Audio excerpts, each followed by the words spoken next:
This video will describe the target tense, aspect, mood rules.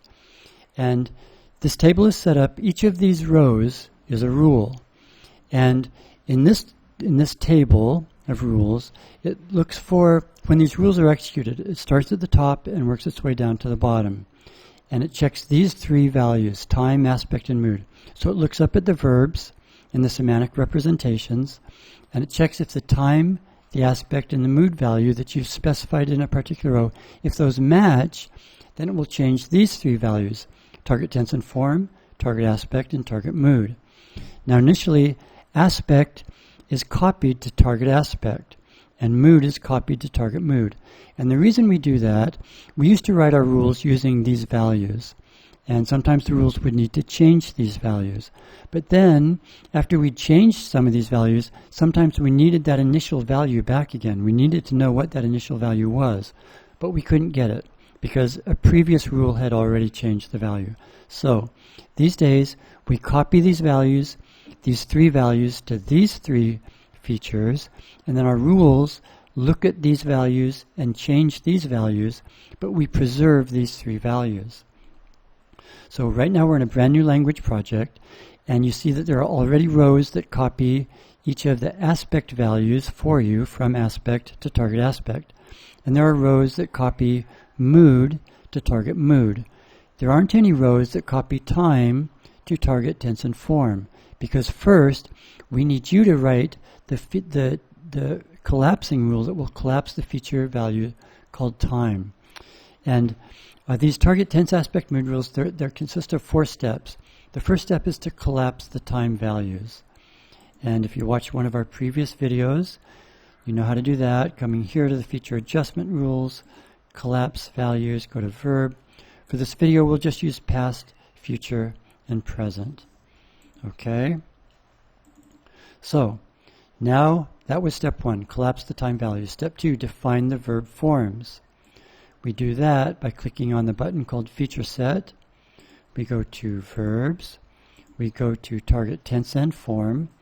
Initially, there's only one value, unspecified. You need to enter the values that are relevant to your language. We'll say past tense, present tense, present tense, future tense,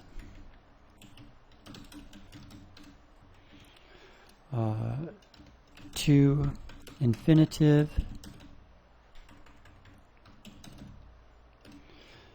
bare stem infinitive,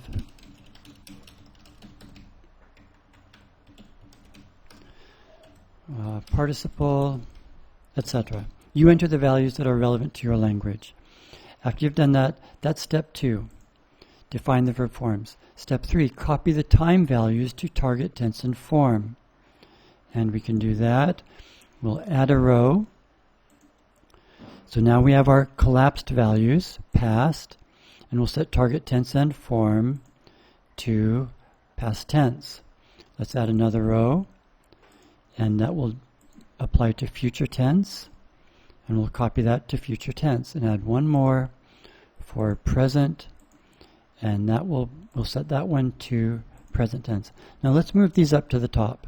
So we click on a row header, and we say move row, yes, and we'll move it up to the top. Let's move these as well. Move row, yes, move it up there. Move row. So now whenever the time in the semantic representations on a particular verb is past, the target tense and form value will be set to past. The future will be set, this future should be set to future tense. There we go. And present to present.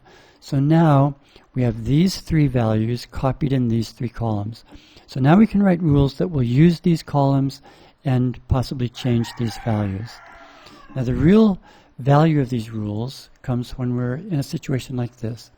So we're at Genesis 2:17-2, and this is saying, if you eat that fruit, you will certainly die. If you eat that fruit in the future, you will certainly die. And in the semantic representation, if we rest our cursor there, it says time is future. And we see target tense and form is also future tense. This is if you eat it in the future. We don't say if you will eat that fruit. In English, we just say if you eat that fruit.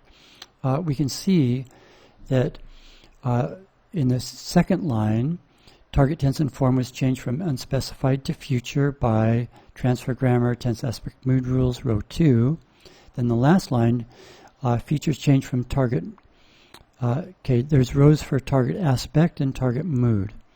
So this is saying if you will eat that fruit, but in English we don't say will eat. We just say if you eat that fruit. So we want to add a row that says if it's an if conditional clause and if it's future tense, then instead of future tense, make it present tense. But right now we can't say this row doesn't know about if clauses. So if you watched another video, one of our previous videos, you also know about these rules, add new features. Let's add this one, adverbial clause type. And now when we rest our cursor here, that last line, adverbial clause type equals conditional if. So now we can go back to our tense aspect mood rules and we'll add a row. First we need to say included features. Let's include the adverbial clause type feature in this rule. So now there's a column for adverbial clause type. And we can say if it's an if, a conditional if sense A, and if it's future tense, then in the target tense we want present tense for English. So now we look and see target tense and form is present tense. In English we say if you eat that fruit, if he eats that fruit, if she eats that fruit, if they eat that fruit. So we're using the present tense form. If John eats that fruit, we don't say if John will eat that fruit, but if John eats that fruit. So it's present tense. And if we rest our cursor down here at this level, the last line tells us that the target tense and form was changed from future tense to present tense by transfer grammar, tense aspect mood rules, row 24. So now this will generate, if you eat that fruit, you will certainly die. Let's look at another example. Let's go to John 3:19.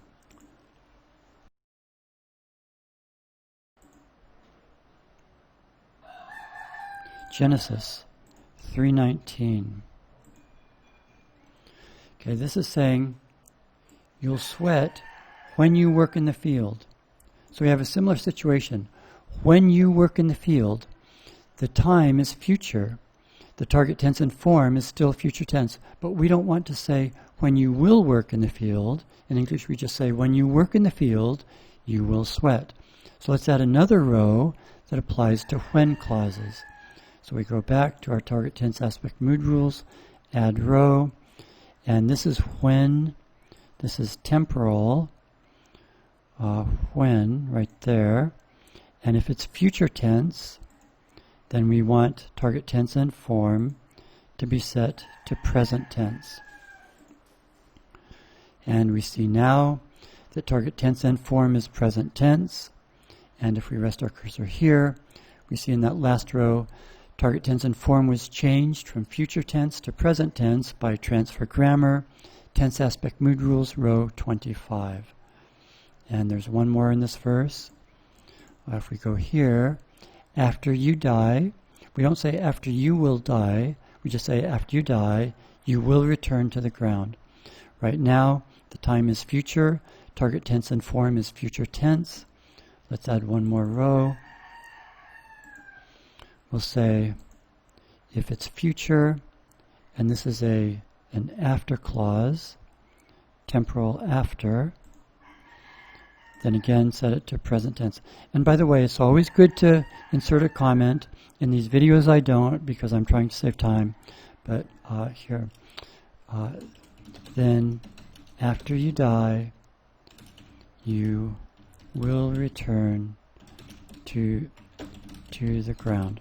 It's always good to enter a comment. I don't do it in the videos, but when you're writing when you're working in a real language project, you really should write comments. So this is the comment for that row. each row has its own comment. Okay? And now when we look at this verb, target tense and form equals present tense. We'll want something similar for imperatives. Let's go back here. Right now, the illocutionary force feature isn't available. So we go to included features. We'll go to clause illocutionary force. Now there's a column for that. Let's say add row. And we'll say illocutionary force is imperative.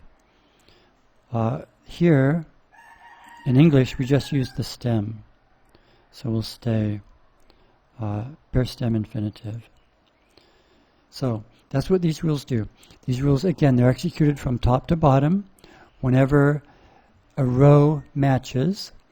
So, for example, when it finds a verb that's future tense, this row will match and it will set target tense and form to future tense.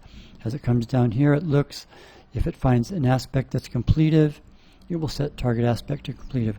When it gets down here, the verb has to have both future tense and the clause has to be a conditional if. If those conditions are met, then target tense and form will be set to present tense. We can also set values over here.